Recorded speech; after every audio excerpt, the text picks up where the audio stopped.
You don't need a password because in your email, when you register, there is just a link that you click on.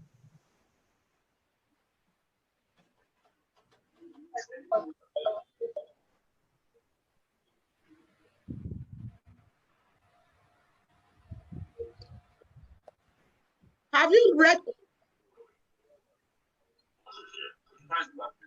You can register again now. Have you found it? Okay, I'm looking in the waiting room.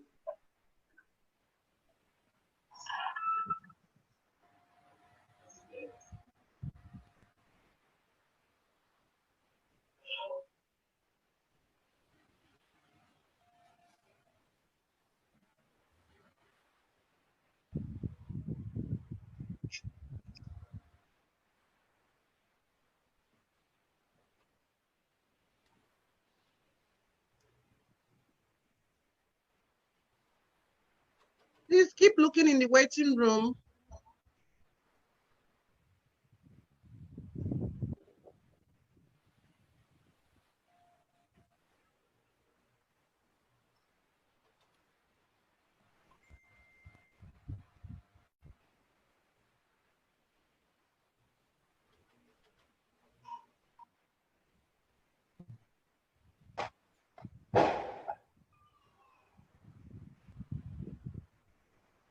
They will let you know. They're not letting people in.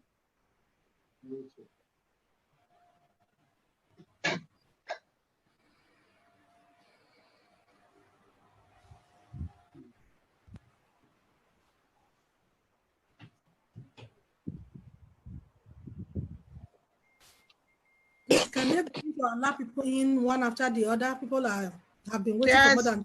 We are letting people in. People, Loretta, if it would be nice to allow everyone in, then we selectively uncheck. Easier because you can't do 275. All right, you can do that then. Then we selectively uncheck the antivirus. Let everyone in and uncheck the antivirus. The governor is in the waiting room. Please, yeah, but we want to be mindful. We want to be mindful about the capacity as well. So let's do it maybe one after the other, rather than just admit one after the other with about 300 persons. You can it till 8:30. Then the meeting is lost. We need to be efficient. Okay, let as many in as you can. Hello, Ide. The governor is in the waiting room. Can we please let him in? He's admitted already. He's in. Excellency is there. Ide, what are you saying? His Excellency is in already. Hello. Good evening, Your Excellency. What's your name? What's your name? Go to your email. Okay,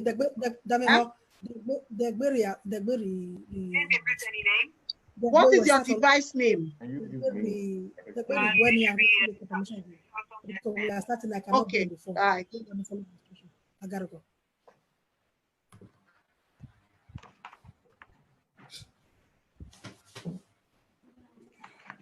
Okay, so we allow everyone in now.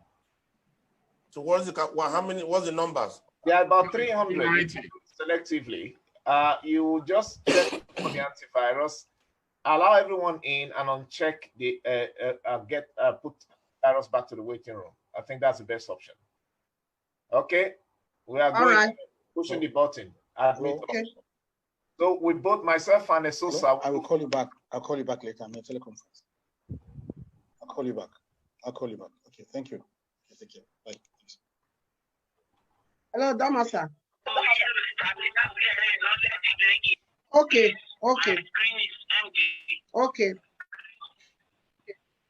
Loretta, sorry, I didn't know I was muted. I let the governor in when he came in. It's okay. Yeah, thank you. It's not available. Can we please stop after letting this batch of people in? We need to take antivirus out. Yes. Please find antivirus and take him out. Okay. Antivirus guys. Yeah. Okay. Let's. Where's Lamptey? Yes. Are we ready to start? Have we framed His Excellency? I'm in the middle. Yes. We're in the middle. We're just setting it up. Good evening, Your Excellency. Good evening. Good evening, all, and thank you very much. Thank you. Good evening. Good evening, Your Excellency. And from Nigeria, we say Baraka de Salah. That's correct. Your address That's for the true. occasion. Baraka de Salah, sir. Toronto, Baraka de Salah.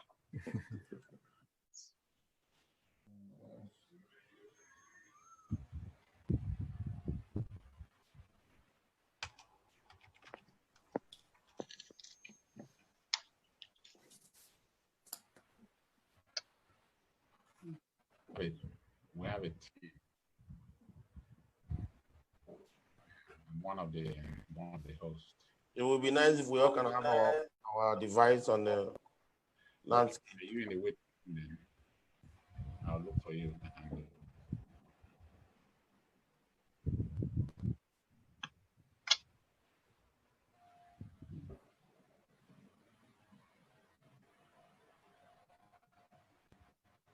Technical, are we ready to start? Yes, ready. I'm just pinning His Excellency, and then we're good. I see that you are live too on Facebook already, right?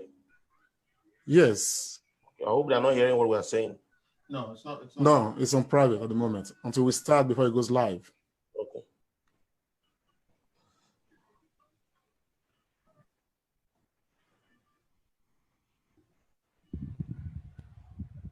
Sosa. Yes. Did you find antivirus? I haven't found him yet. I'm searching as well. Okay. Yeah, what's the name? This is not the final copy. The trouble is I can't actually see everybody all in one go. Yeah, I know. I mean, you have to. That's it. Of course, Yeah. quite a lot. Here too. So.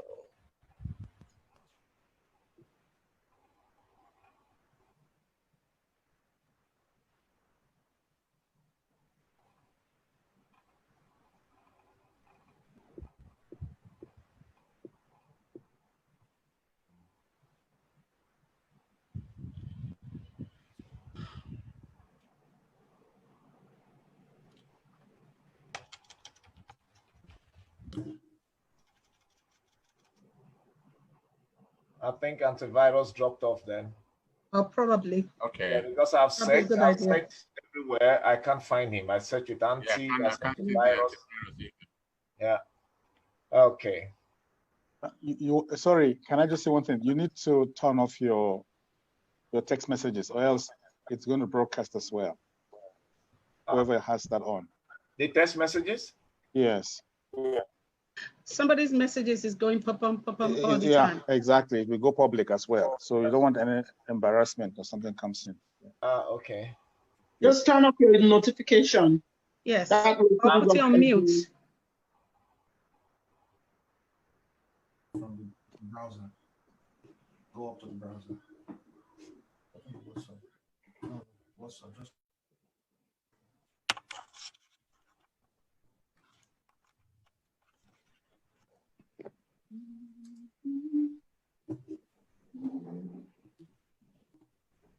Technician, are we ready to start, sir? Yeah. So we, as planned, we wanted to do the national item, remember? Yes. Go ahead, sir. I want to roll that in a minute. Public.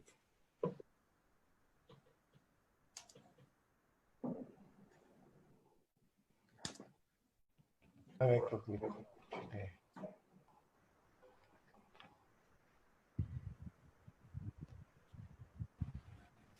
We're doing the final stage. We should be live in another 2 minutes, guys.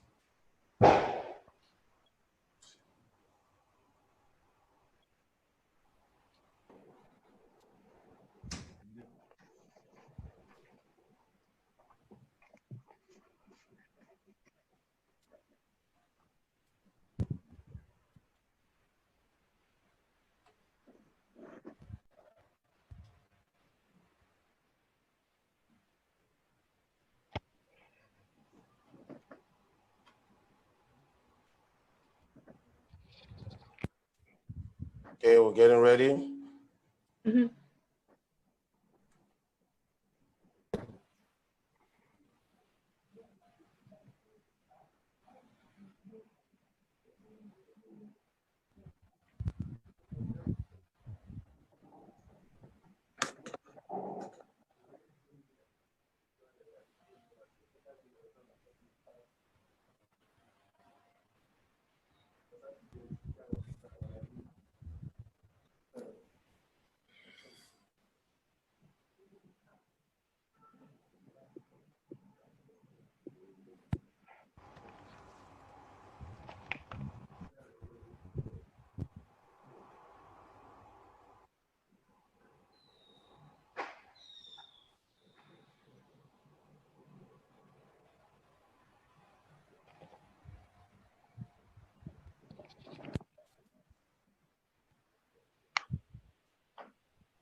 Lamte.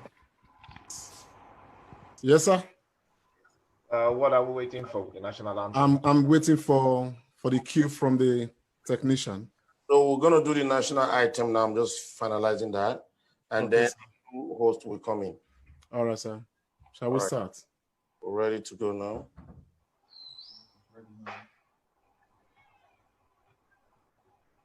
Go.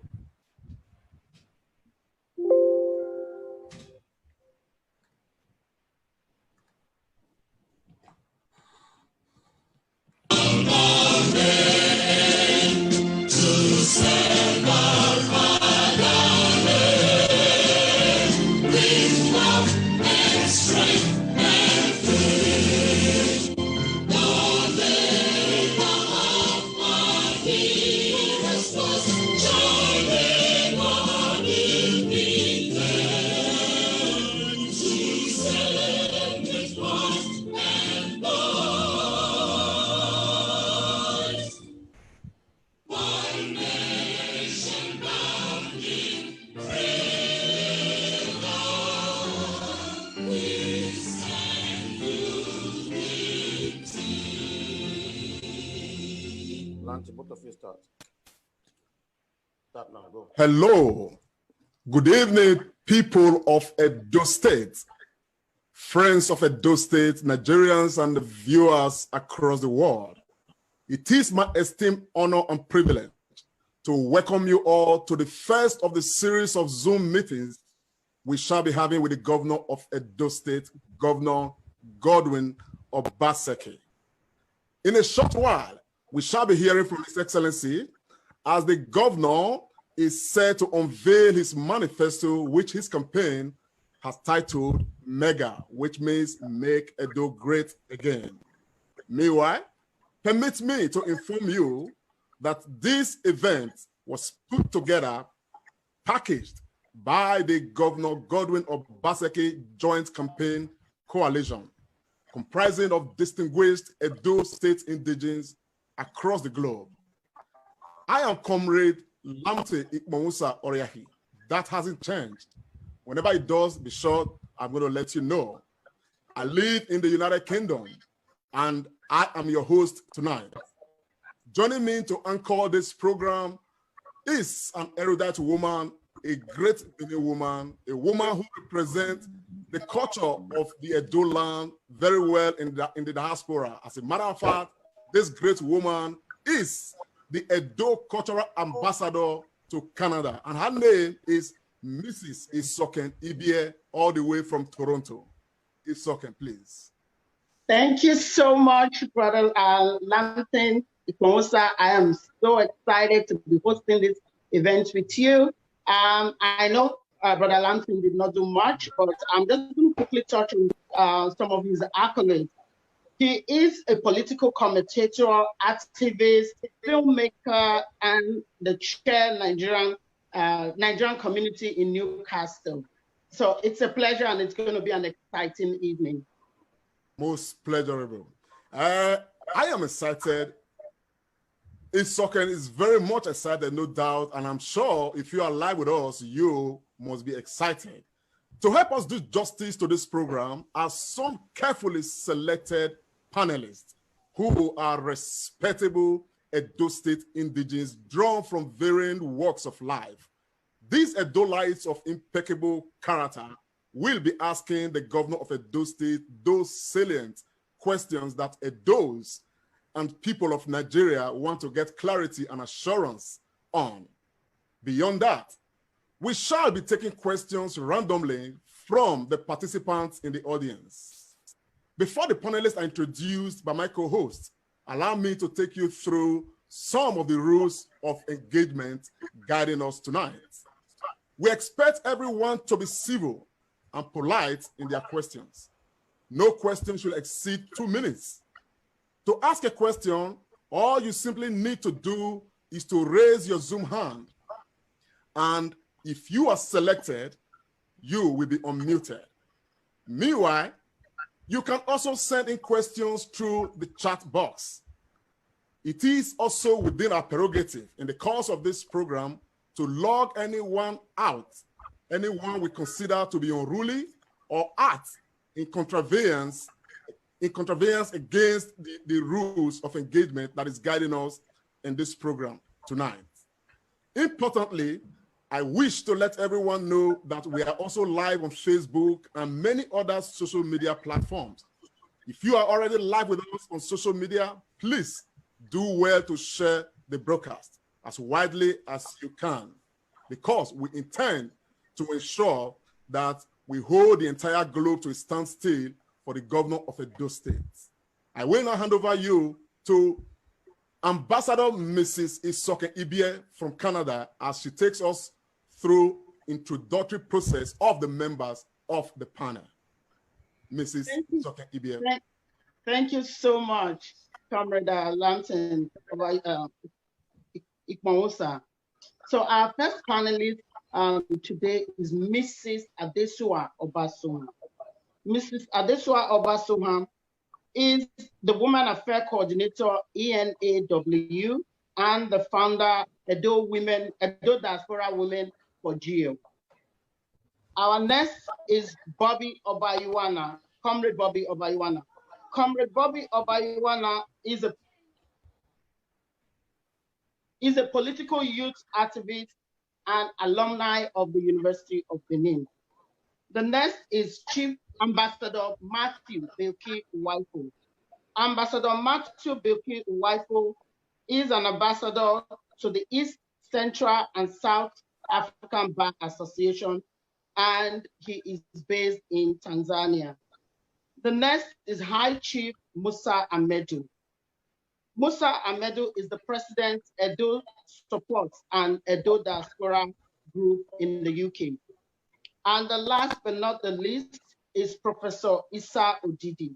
Professor Issa Odidi is the CEO and Chief Scientist Officer, Intel Informatics, presidential candidate 2007 presidential election in Nigeria. He's also based in Toronto, Canada.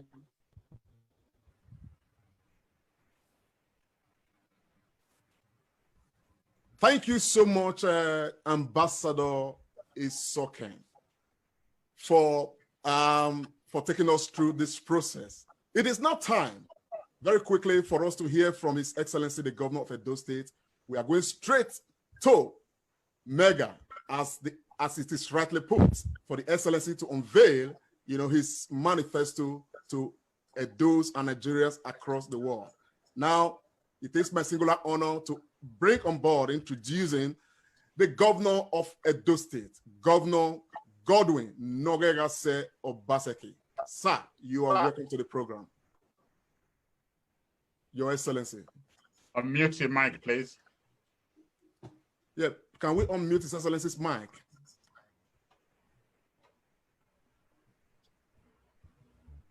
Joe, you can do that, please, if you can locate him.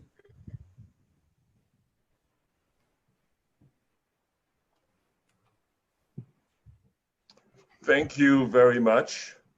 It's indeed a pleasure to be here this evening to address all of you. I am indeed very happy that I am tonight talking to a network of Edo sons and daughters and their friends from across the globe. I want to thank the team that has put this event together. I'm truly, really proud of you, and I want to express my sincere appreciation and gratitude. Because this is a timed event, what I would like to do, if you do not mind, is to read my manifesto. I haven't had the opportunity of reading it in full. When it was unveiled during my kickoff rally, I had to talk through it. But my preference will be to just spend the next 10 to 15 minutes reading the manifesto so that we do not leave anything out. In my quest for office as governor of Edo State in 2016, Nigeria was going through a recession, just like it is going through a COVID-stimulated recession today.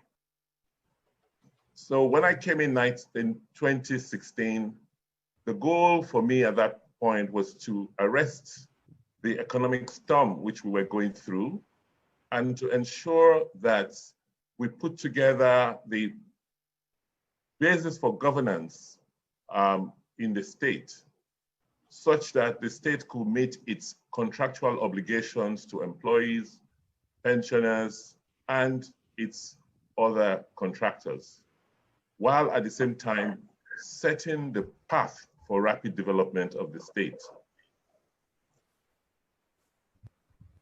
As I stated then in 2016, my manifesto at that time was titled the Edos State Road Development Plan.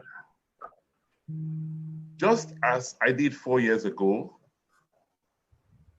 today, my plan is to continue to spearhead the transformation which is required to pull our people out of poverty and seek to achieve prosperity for all our people without exception. The mission I started in 2016 has not changed today. In fact, it has become more compelling in the wake of the outbreak of COVID-19, which, as you all know, has changed the world and created what we now describe as the new normal. In 2016, I urged all of us that let's go together. Let's go further together and galvanize our latent democratic institutions to provide world-class governance for the common good of our people, so that we can build the Edo of our dream. We believe as a people that our forebears centuries ago built enduring political, social, and cultural institutions. Why can we not today enact our own dreams, our own visions, and our expectations? Our history and our heritage beckons on all of us as a people, and it is the responsibility of a leader to respond to the challenges and opportunities which are entailed in realizing people's vision. Today is the dawn of a new era as we prepare for the post-COVID world, where it looks that like everything has now been reset, and we are now compelled to change the way we live, interact, and even produce. Therefore, we must set out to consolidate the project of building a new Edo state where true democracy thrives, where there is equality of opportunity and access, and where we have to put an end to the corrupt privileges, arbitrariness, and impunity of a few. This election is about the promise of Edo. It is not just about what Governor Obaseki and the PDP have to offer Edo State. It is about how the expressions of the hopes and dreams of our people will redefine a new Nigeria. It is about the fundamentals of democracy, whether power belongs to the people or has been hijacked by a few godfathers who wish to take us backwards instead of forwards. This election will reject the broom that does not serve the purpose of cleaning up the filth. That broom in Edo is already scattered, and this election will not support any attempt to pick up its pieces together. Edo people are very enlightened, like all of you know, and they are more politically savvy than politicians generally give you credit for. If you recall, the last 4 general elections have clearly demonstrated the sophistication of Edo people. In the last 4 general elections, the PDP won the general elections. Whereas in the last 4 local elections, APC won the local elections. So the people know what they want and they know where to pitch their tents politically. Because I believe, like the Latin would say, vox populi, vox Dei, that the voice of the people is the voice of God. Our actions, programs, and policies will continue to be determined and directed by the wishes of our people. The PDP massive mobilization machine will take our message to every voter and even non-voters like you in every household, every political unit, ward, and local government, and across the media mix in our various languages and in Pidgin and English. Our message is one of hope and one of the future. Our motto is Edo State, one people, one dream, one heritage. Our mission is to make Edo great again, mega. And our vision is that before the year 2050, in 30 years' time, Edo will be the best state to live and to prosper in Nigeria. Therefore, what is our mega manifesto? Our mega manifesto is anchored on 6 pillars. And these pillars were not just taken up arbitrarily. They are a build-up from what we have done in the last 4 years. The first pillar is going to be governance reforms, because every system, every institution requires a bureaucracy that will make it function. City Hall functions all over the world because they are a committed group of people who day in, day out, go in there, working through systems and processes to make sure the institutions work. And one of the challenges in Nigeria is that our public service institutions, our governance institutions don't work. And unless we fix government, we fix the engine of government, all our aspirations, all our hopes, all our dreams may never be realized. Therefore, the first pillar is governance reforms, where we are continuing to rebuild the civil service and energize the engine of government for high performance by creating a workforce for the future, by breaking down traditional barriers to service delivery, and by adapting new behaviors and ensuring efficient technology-enabled service delivery. The second pillar is based on a citizen-centric leadership. Leadership must now realize that its sole purpose is the people. So as governor, my principal responsibility is to cater to the people who voted me into office. Therefore, we will provide bold, audacious, responsible, and courageous leadership, consisting of thinking through our robust policies before acting. We will deal with integrity, sustainability, and the very best interest of our people all the time. We will continue to prioritize public purpose, develop broad-based common goods, which should take precedence over crude private gains and tendencies. We will cater for the current and pressing needs of our people, while also taking a long-term view of a brighter future, because tomorrow must come.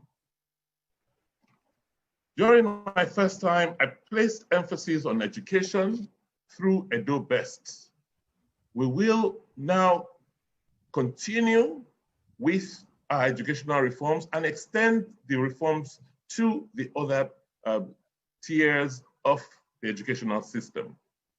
We will now cascade the reforms to all other levels, the junior secondary schools, the senior secondary schools, our technical schools, and our other institutions of higher learning.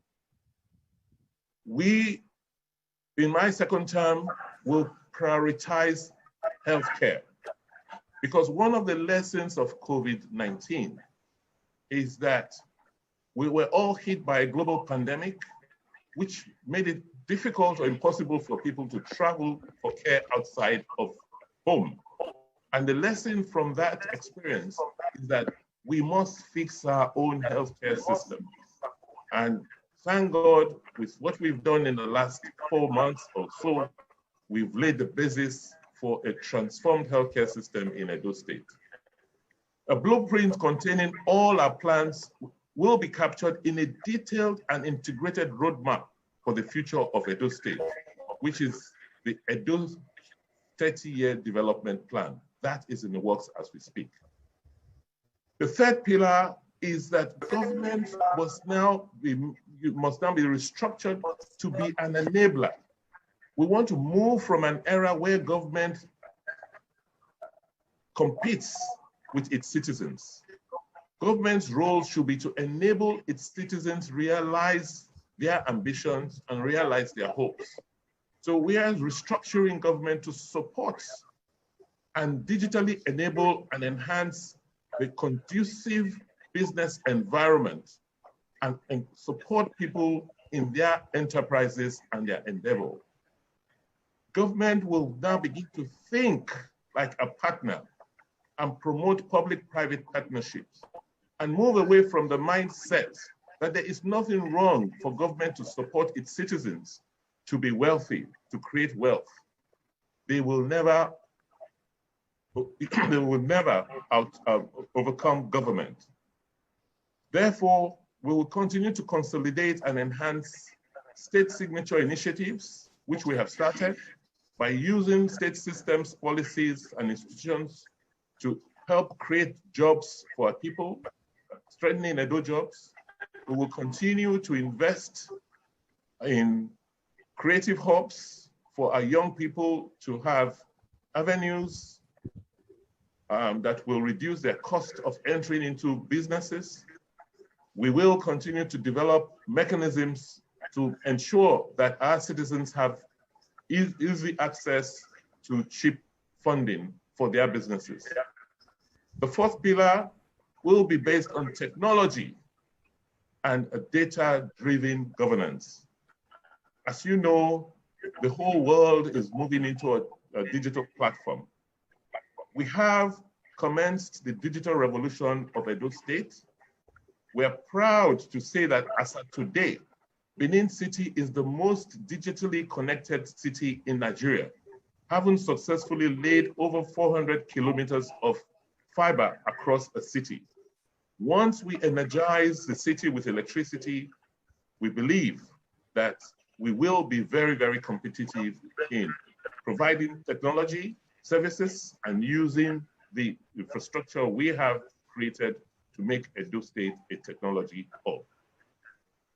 The fifth pillar will be for us to now think bold and big about our economy. Yes, today the economic space is dominated by small businesses, but we have come to the realization that the greatness of Edo is not in only its hydrocarbon assets, its oil and gas. Its greatness is based on its land.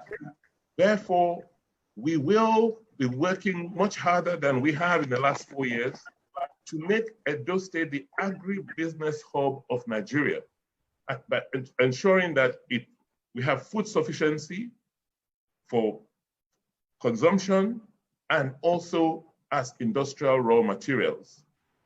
Our strategy will be to grow local production and consumption. The available gas in Edo State, particularly around the Ologbo axis, will be used to generate more electricity. We've done another electricity transaction on the back of the Azura plant, the Osiomo generating plant, which is 55 megawatts, which will be expanded to about 200 megawatts. That will be connected in the next fortnight. And with initiatives like this, we believe that with the availability of electricity, we will be able to drive industrialization and make Edo very competitive for factories and production industries to locate. More businesses will be grown from being informal ones to growing to become formal big businesses. Edo should and will become one of the top destinations for businesses, not only in the South-South region, but our aspiration is to be one of the top 3 states for business in Nigeria within the planned period. Our master plan will be to evolve private businesses, to evolve Edo from being a civil service dominated economy to one where thriving businesses, particularly small and medium enterprises, thrive. The last pillar will be to ensure that we build a physical and digital infrastructure while we are sustaining our environment. We have reformed our land administration by introducing GIS, but that is not enough. Land use and land management will continue to be emphasized while we expand the GIS to cover all areas, because we cannot plan for 30 years without adequate data and information. And information as to our physical space will be obtained from the existing investments we are making. We are a national transportation hub, and therefore traffic management and transportation management in our master plan will be emphasized. The whole country passes through Edo, so we need to make the transportation system a lot more efficient. Not only the road networks, but we must be thinking of investing the rail networks and ensure that Edo is a hub. We have to decongest our city centers. We have to create more cities. We have to reduce reduce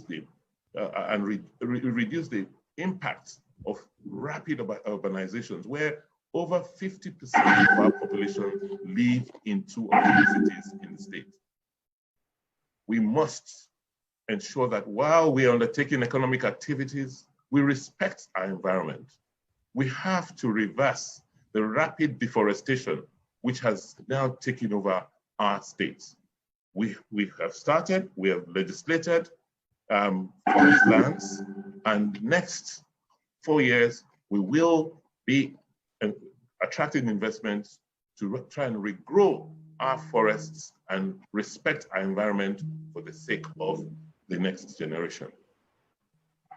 What we have done in the last 4 years is to establish a track record to focus on what is necessary, what is important for our people.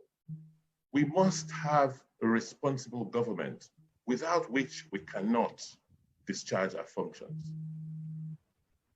We have paid salaries promptly and pensions, and we have paid our contractors to be on site, to keep working on our projects. And we believe that with the mega manifesto which we're unveiling, the next 4 years will lay a solid foundation for Edo of the next generation. The next 4 years, in the next 4 years, we would have laid the basis, all the elements which I, as a governor, missed. I came into government and there was no plan, there was no roadmap. One of the legacies I hope to leave by the time I finish my second term is that there will be a clear roadmap, a clear direction, a clear compass as to where Edo will be headed and how Edo will get to where we expect it to be by the year 2050. I want to thank you for listening, and I hope we'll have a lively discussion thereon. Thank you very much. Thank you so much, Excellency. We'll be going straight to our panelists because they do have questions for you. And our first panelist that will be coming on board is Mrs. Adesua Obasohan. She has a question for you. Can you unmute yourself, Mr. Obasohan? Just 1 second.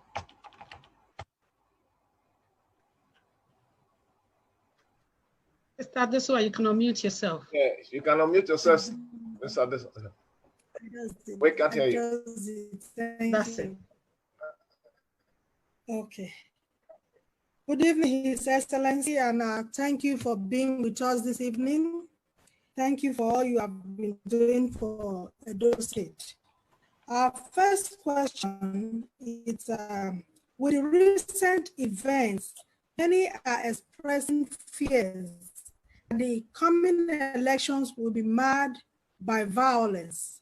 As the Chief Security Officer of the state, what measures are you and your team putting in place to instill confidence in the electorate and make them feel safe to exercise their franchise? Thank you, sir. Thank you very much. It is really unfortunate what has happened, the occurrences of the last... Can everybody hear me? Yes. Thank you, sir. The occurrences of the last few weeks have been really unfortunate.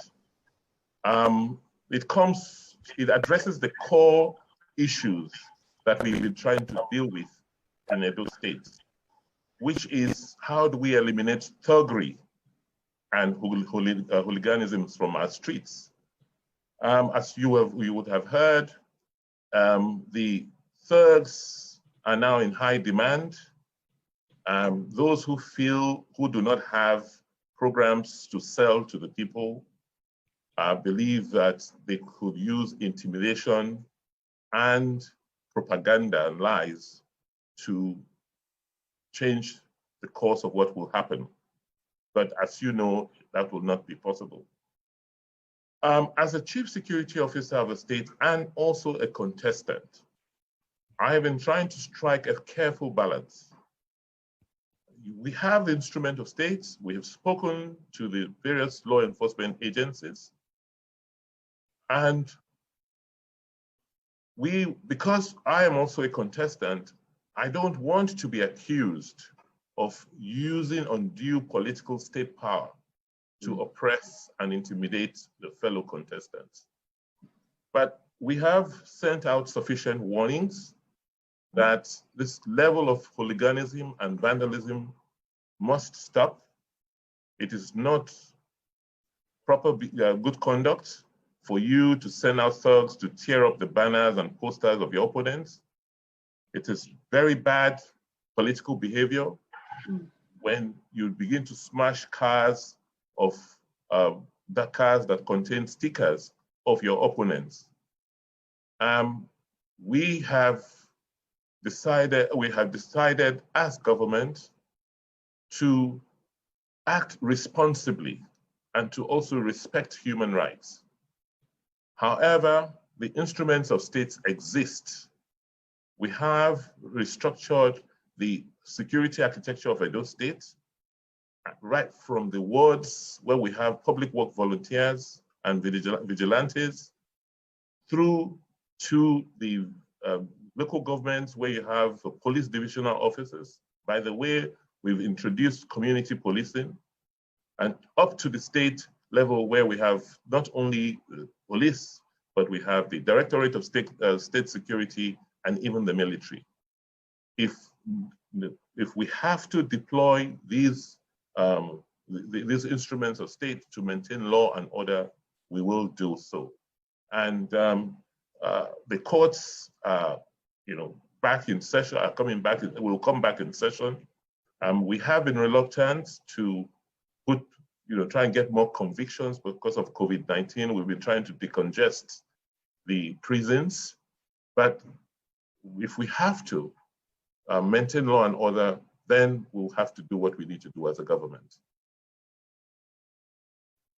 Yeah, thank you very much, Your Excellency. That's quite incisive. We're going to go straight to the next member of the panel, and the next person to come on board actually is Comrade Bobby Obayuwana. Please, could you unmute yourself? And I want to quickly state this just before Comrade Bobby comes on, that please, if you know you are in this room and you are on with two devices, please put one off because it's interfering with the flow of the meeting. Comrade, please. Comrade Obayuwana. Good evening, Your Excellency. Good evening, House. Can you hear me? Yes, I can hear you, sir. Good evening, Your Excellency. Good evening, House. First of all, I want to appreciate the opportunity given to me to represent the youths of and the good people of Edo State. Just a quick one, Your Excellency. I have two questions here. And the first one is, Your Excellency, sir, with your full knowledge of the Not Too Young to Run Act that has been endorsed by both President Muhammadu Buhari.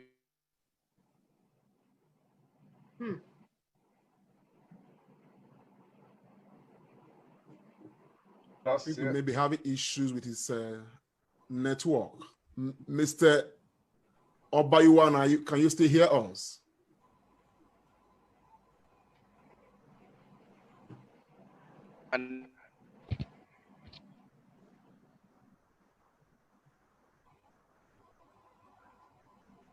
Yeah, maybe we should take on your next question. Okay. And while yes, I think we'll take him later when his network stabilizes.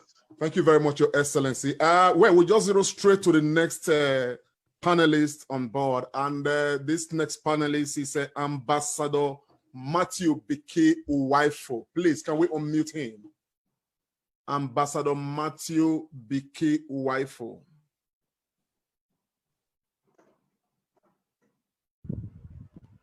Can you hear me, sir?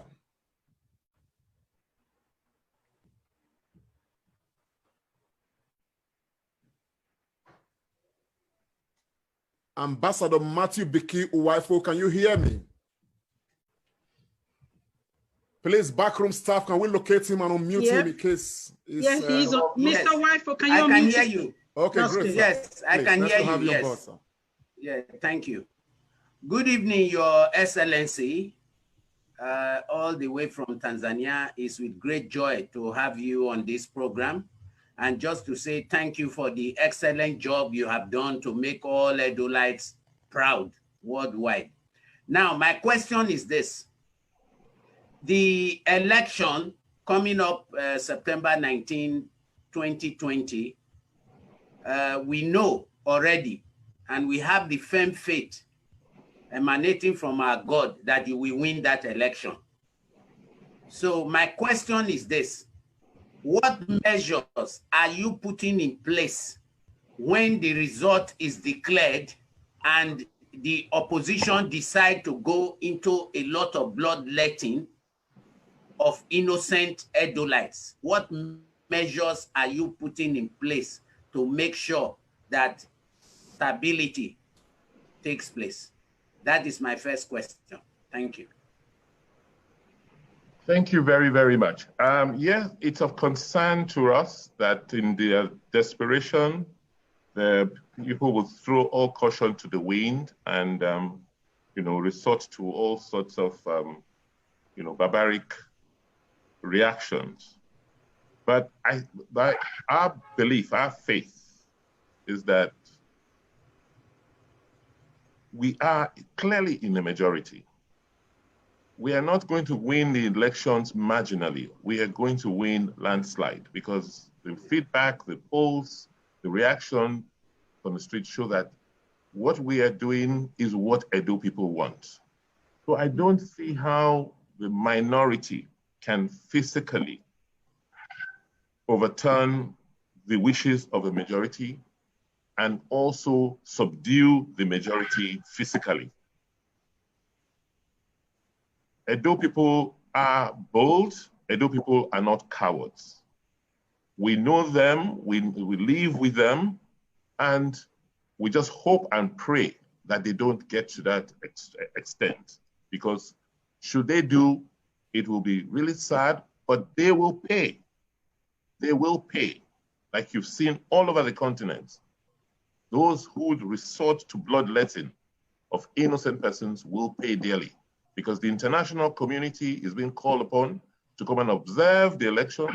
And I expect all of you all over the world to also raise that cry that the federal government must ensure that it secures the lives, properties, and the votes of the people of Edo State.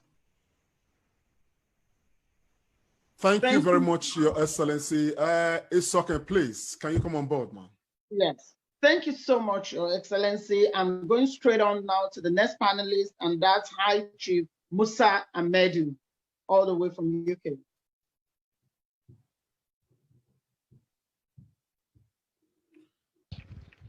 Please, backroom staff, can we locate him and unmute him if he's muted?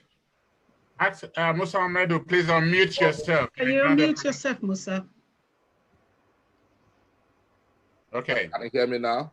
Yes. Yes, sir. First, I want to say congratulations to the organizers of this program. I'm happy I'm part of what is great for Edo people. To you, the governor, you are doing great. I'm happy. I don't want to expose me as a person who knows you, but I'm happy you're doing something great. But there's one question. You must also give me permission to speak as an Ishaman. Why so? Because we are suffering in a way. And that's why this question is of interest to me and the Asian people and Edo in general. It has to do with security. Question. The Hausa Fulani encroachment issue is on the increase. And in recent times, there are claims of people still being attacked at a higher level. And at the same time, the side effect of this is that the destruction of our farm produce have made it impossible for our farmers to go to the farm and continue their farming activities. My question, therefore, Your Excellency, is this. How is your government addressing this territorial infringement in Edo State as we speak? Thank you. Thank you very much. Let me try and dimension the crisis as it relates to herdsmen and banditry. What we have noticed that because there are two issues here.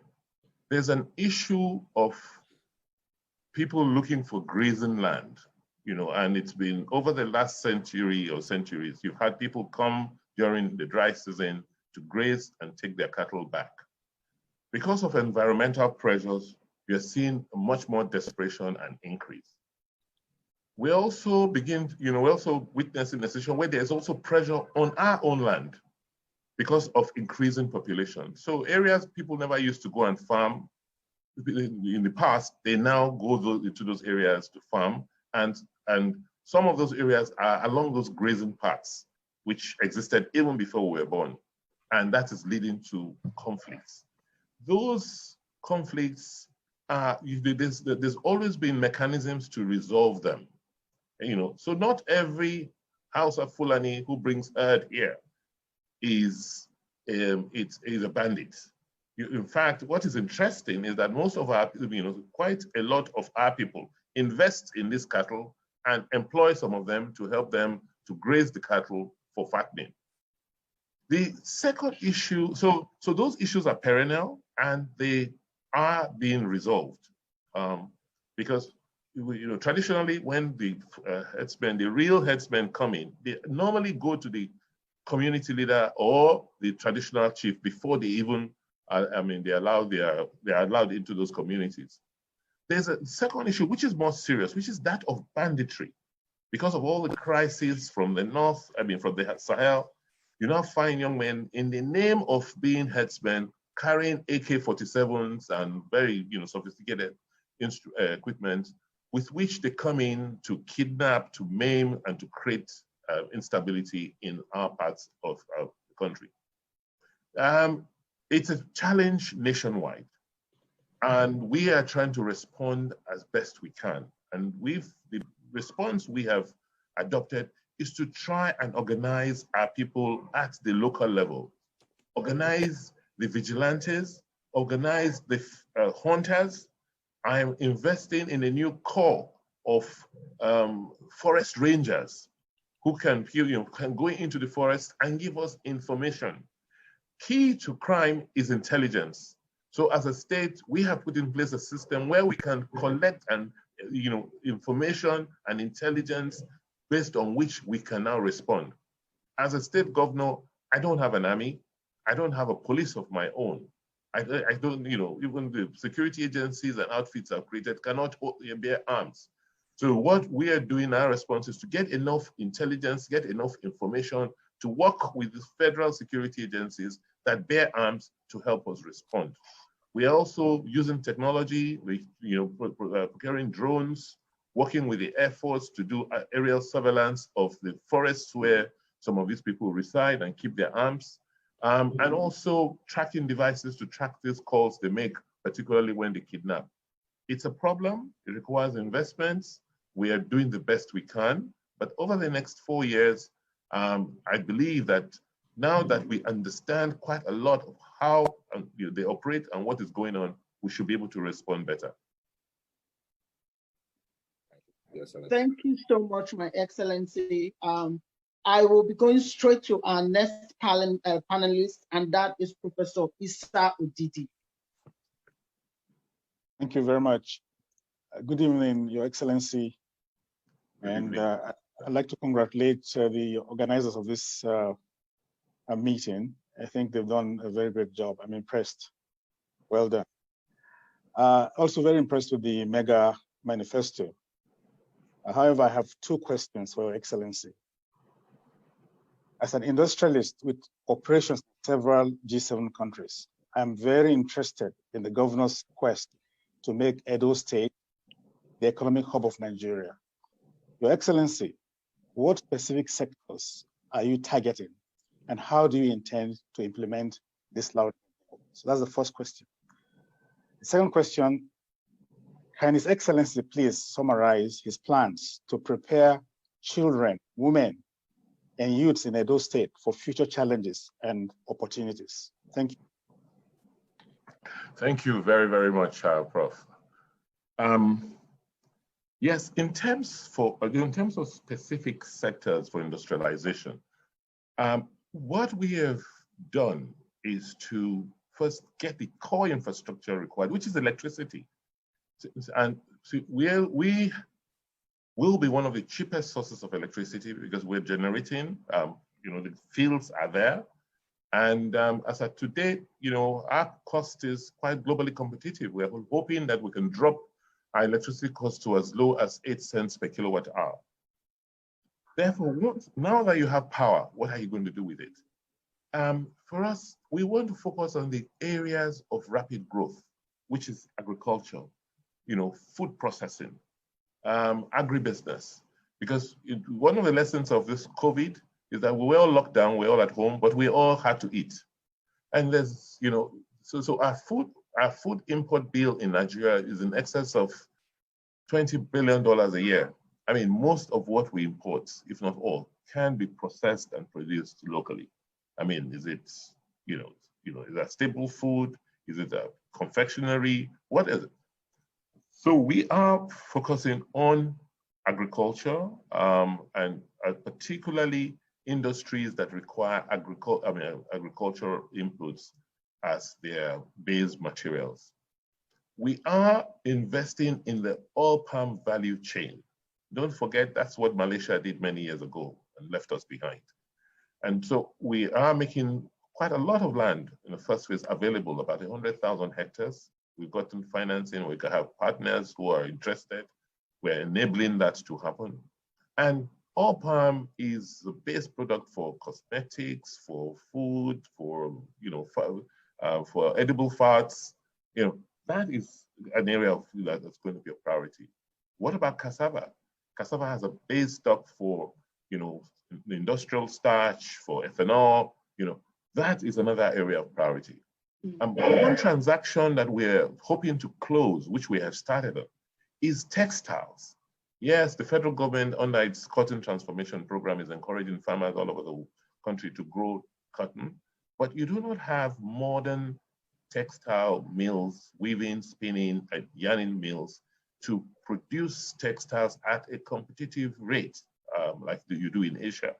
And so we've been having conversations. We were almost at a closing point and we ran into a hitch where a major textile company, with all the facilities, was going to relocate its production from China to Benin City and was testing some of the cotton, the local cotton we have. So the areas will be the fast-moving consumer goods, food, clothes, garments, and also areas that will create huge job opportunities. How are we preparing for tomorrow? The key is education. We're very proud of what we have done with Edo Best, where our children, we're moving them from just schooling to learning. So the 6-year-old child in our Edo Best program today, after 2 terms in our program, can read. And and we found out that under Edo Best, these kids are now learning what they used to learn in 2 years in 1 term. So and it's simple because we can tell when our teachers are in school. We have trained our teachers, we've given them the technology so they can effectively monitor how the children are doing, whether they are learning, and if they are not, what remedies there are.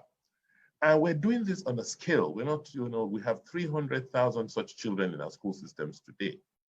And I can't wait for them to get to primary 6. And because I can assure you that by the time this generation, graduates from the system we're putting in place, we will reduce drastically agberos in our communities and our society. By the time Edo Best gets to its full steam, we will not produce agberos again, because the people who will go through us, who are going through Edo Best educational system, will be informed. They'll be able to use technology at a young age. And don't forget, these are in our public school system. And once we escalate that to junior secondary and senior secondary, my goal is that by the time you finish your first 9 years of learning, you should be able to do something with your life. You should be able to have a vocation. Nothing says that you cannot continue, but by the time you're 14, you're 15, you should be able to use your hands, you should be able to read manuals, you should be able to try things. Then you now decide whether to go to, do another 3 years in a secondary school or in a technical school or in a vocational school. And so we are laying the basis. We have the first 4 years has been experimental. We've seen how it will work, how it can work, and what to do. And so I am very hopeful, Prof, that the key is preparing the children at a very early age. If we did this 21 years ago, 1999, when we started our democracy, can you imagine where we'll be today? Thank you. Thank you very much, Your Excellency, for your very interesting, incisive, and very hopeful, deposition. We're going to go over to members of the audience. But before we do that, Your Excellency, I have a question. Listening to you, there's so much hope. As a matter of fact, it's not just because you are talking right now. You are one governor that has come to Edo State to arouse the hope of the average Edo man. And woman. And yes, average Edo man and woman. That's very correct. And Edos all over the world are beginning to look at a brighter future. But when we juxtapose this to, what has, become the status quo, particularly with our first electionary process, a lot of people are afraid, because what we have been used to as a people is that Nigerians and Edos have been made to believe that, the vote of the people don't count, because at the end of the day, the people queue, spend time, vote. At the end of the day, what you hear is that some persons who are powerful have gone somewhere with INEC or whatever to go change results.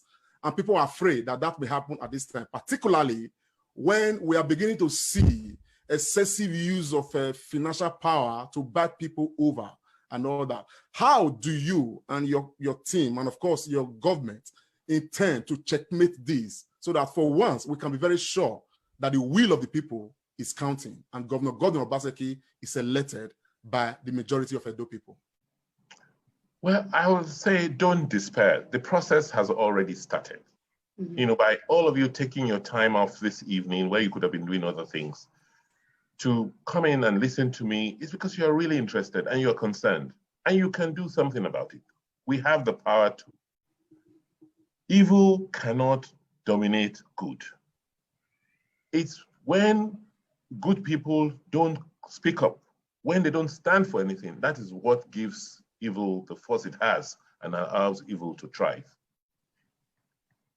Let's also appreciate the fact that some reforms, it's not as bad as it's painted. Yes, it could be much better, but it is impossible. It's very difficult to rig an election where you're not popular.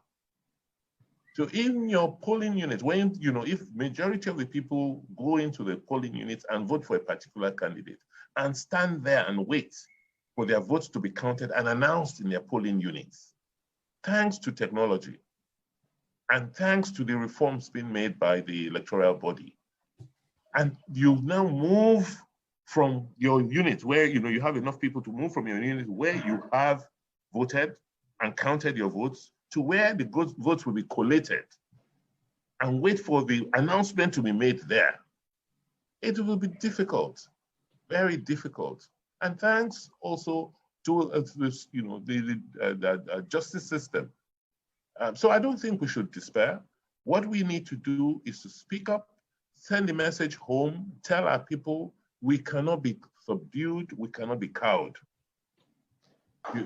We cannot be cowed anymore. Evil cannot dominate good. We've suffered enough, and this is the time for us to emancipate ourselves and free ourselves. Thank you so much, Excellency. You've done an amazing job. We're going now to the audience, and I have seen Omoefe Sightberry.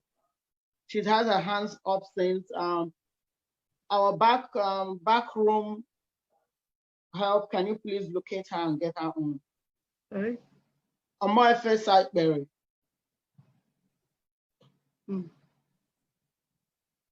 She doesn't seem to be. She's not here. Not here? No. Did she log out? I saw her hand. Omorefe Obaseki. No, it was Omoefe Sightberry. I don't know if she logged out. She probably logged out, yeah. I saw her hand initially. Yeah. Okay. Can we take the next hand up, please? Yeah.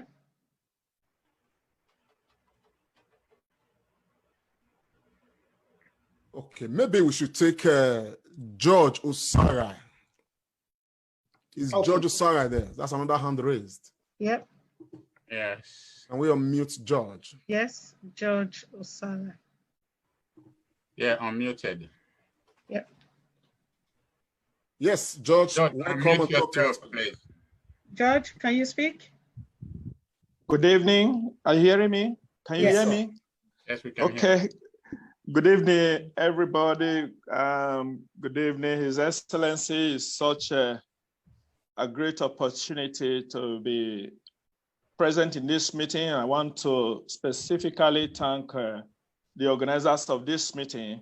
You guys have done a laudable job. I have this question for the Excellency. I want to, first of all, commend your effort over the last 4 years for the good job that you have done as the first citizen of Edo State, especially in setting up the Diaspora Affairs as a part of the Ministry of Arts, Culture, Tourism, and with Commissioner Osaze Osemegiero in charge of that ministry. The Honorable Commissioner did set up cultural ambassadors in many nations around the world, where a notable number of Edo resides, among which are Belgium, Mr. Friday Obasuyi, Germany, Barrister Efosa Ogiriaki, Ireland, Princess Bamigo Momo, and Italy, my humble self, Pastor George Osarai, United Kingdom, Comrade Joe Ehigiamusoy, Canada, Mrs. Isoken Ibie, and also in Canada, we have Dr. Henry Obomo. And over this period of time, we discovered that these ambassadors, Edo cultural ambassadors representing these nations on behalf of our noble state, Edo State, were not gazetted. And so their official functions were greatly limited. And we also noticed that in the process of time, our capacity to reach out to the Edos in our different nations was reduced. And so the representation of the diaspora in the affairs of the state was highly limited. So I'm asking if you have in your plans to make this laudable endeavor of your honorable commissioner much more active in your next tenure, so that the Edos around the world, like what is happening tonight, can be well coordinated and be able to meaningfully contribute to the development of our state and be proud to have a home that we can return back to whenever necessary. This is my question, sir. God bless you.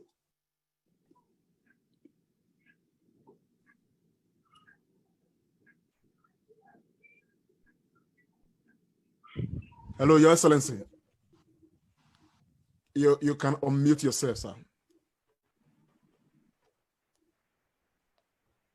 Hello, Your Excellency. Okay. Thank you. Thank you very much, Charles, for that question. As a state, we are truly blessed with a huge, diversified, and prosperous diaspora like we have, particularly those of you in Europe, outside of Africa. And we, as a government, understand and appreciate not just the benefits, but the importance of the diaspora, particularly the economic importance. As you are aware, remittances inflow into Nigeria last year was the second was second to receipts from the sale of crude oil. I think it's on record that about $25 billion of remittances inflow came in. And with the dynamic and large diaspora we have, I believe that even if we took 10% of that inflow, $2.5 billion came in to our local economy from all of you are those out there in the diaspora. That's 6 times my annual budget. So therefore, the diaspora matters. The diaspora is important. So what we are going to do is to layer on what we have done today to structure it better. We've seen how the diaspora has helped transform India, has helped transform China.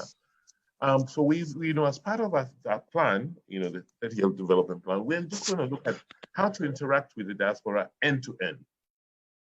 So it's not only just appointing people as cultural ambassadors, but ensuring that we make the investments in data, investments in technology, can act at home from the comforts of your homes or where you live, you currently reside.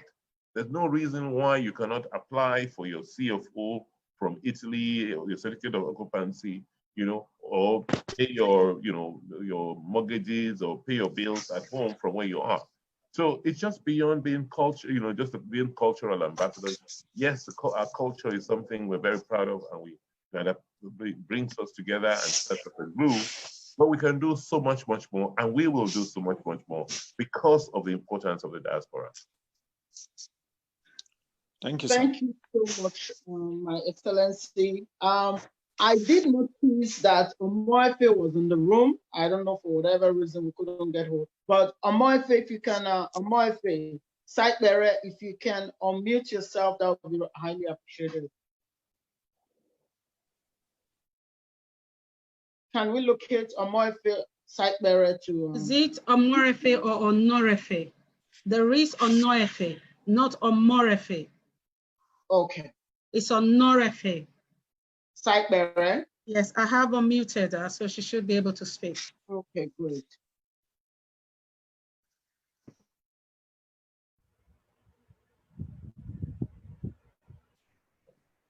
Onorefe site bearer, are you there? Can you speak on Onorefe? Yeah. Yes? You need to unmute yourself. I've done that. Oh, that's good. Your video is not on. All right. I'm calling from Warri, Delta State. I am an ASAN by birth. Your Excellency, thank you very much for the fantastic work so far. My question is this.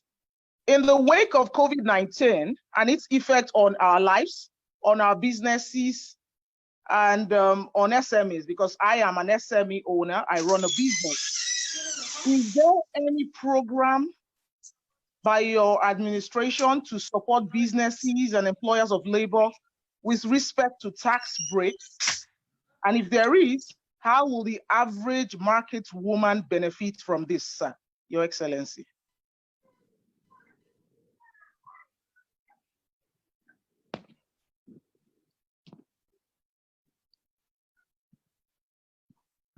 Okay, thank you very, very much. As a state that is very pro-business, we are currently looking at ways of supporting small businesses, either through tax breaks or incentives.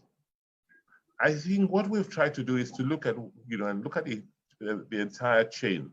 What really affects people the most? It is not the taxes per se. It is more the cost of doing business. The amount of money you spend on diesel is a fraction of the taxes you pay at the end of the day. So if I can help fix your costs of production, then the taxes will not, will not, be that burdensome. It becomes burdensome when you're not making as much as you could. When you cannot get your title documents easily, you can't get a CFO title documents for your properties. It makes it difficult to raise financing from the banks.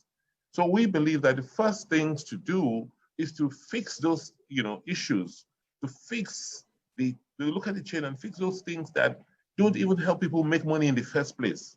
You're not making enough money, so so focusing on taxes today is not addressing the real issue. And the real issue is let us put in place things and support that will enable people do business easily. They can register their business quickly. They can they have quick connectivity, online, and they're able to just get things done. Today, it's very, very hard for people to do things. To get businesses started and even sustain those businesses. I don't know if I answered your question to your satisfaction, but the point I'm making is that, yes, we're looking at taxes. People are not paying as much taxes anyway. It's only we keep going back to those who pay, but there are many more people. I mean, like 70% of people in business don't pay that much tax. Even if they do, we're restructuring to make sure that those taxes actually come to the coffers of government, because sometimes government does not see those taxes. So we're putting in place the technology and all the things we require to ensure that, it's only when I know what you're paying and how you're paying can I even reduce it. So, but if some Agbero or some tout is going to tax you and collecting money in the name of government, then even if I reduced it officially, it's difficult to even collect it. Let me apologize. I see a few hands are up, but the organizers of this meeting have been very, very kind, and they have said, look, this is just the first in a series. We will have this over the next 5 weeks at the same time, and we will be able to take, I will suggest that we looked at certain specific areas. of interest and concern to you.